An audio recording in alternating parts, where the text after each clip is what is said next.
दोन मुलं असलेल्या बायकोच्या वाहनामध्ये बंदूक ठेवणारा पुरुष नाहीच, अशा फालतू माणसाबरोबर मी काम करणं अशक्य. सुप्रिया सुळेंची नाव न घेता धनंजय मुंडेंवर टीका. आणखी 7 ते 8 मंत्र्यांचा बळी जाणार, त्यासाठी भाजपचेच काही लोक आम्हाला माहिती पुरवत आहेत. संजय राऊतांचा गौप्यस्फोट, तर 4 ते 5 मंत्र्यांची राजकीय विकेट जाणार, रोहित पवारांचाही दावा.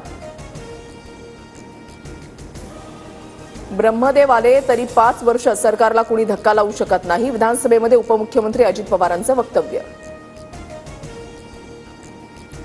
इथे फक्त छत्रपती शिवरायांचेच महिमा मंडन होणार, औरंगजेबाचं उदात्तीकरण नाही. मात्र कबरीला पुरातत्व विभागानं 50 वर्षांपूर्वी संरक्षण दिल्यानं दुर्दैवानं सरकारलाही ते देणं अनिवार्य, मुख्यमंत्री फडणवीसांकडून स्पष्ट.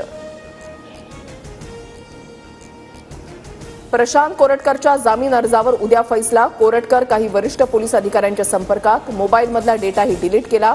वकील असीम सरोदे यांचा मोठा आरोप. बंद होणार नाही, पण तिच्यात दुरुस्ती होणार. जाहीरनामा 5 वर्षांचा असतो, महिलांना 2100 देणार, अर्थमंत्री अजित पवार यांची स्पष्टोक्ती.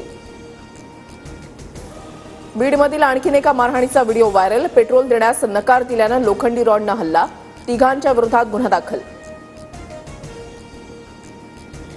बोरिवलीमधील संजय गांधी राष्ट्रीय उद्यानाचे प्रवेश शुल्क 94 वरून 103 रुपये. इतर तिकिटांच्या दरातही 10% वाढ. उन्हाळी सुट्टीच्या पार्श्वभूमीवर निर्णय. युट्यूबर समय रैनाला महाराष्ट्र सायबर सेलचं दुसरं समन्स. जबाब नोंदवण्यासाठी 19 मार्चला हजर राहण्याचे निर्देश. मागील समन्सवेळी उपस्थित न राहिल्यानं यावेळच्या हजेरीकडे लक्ष.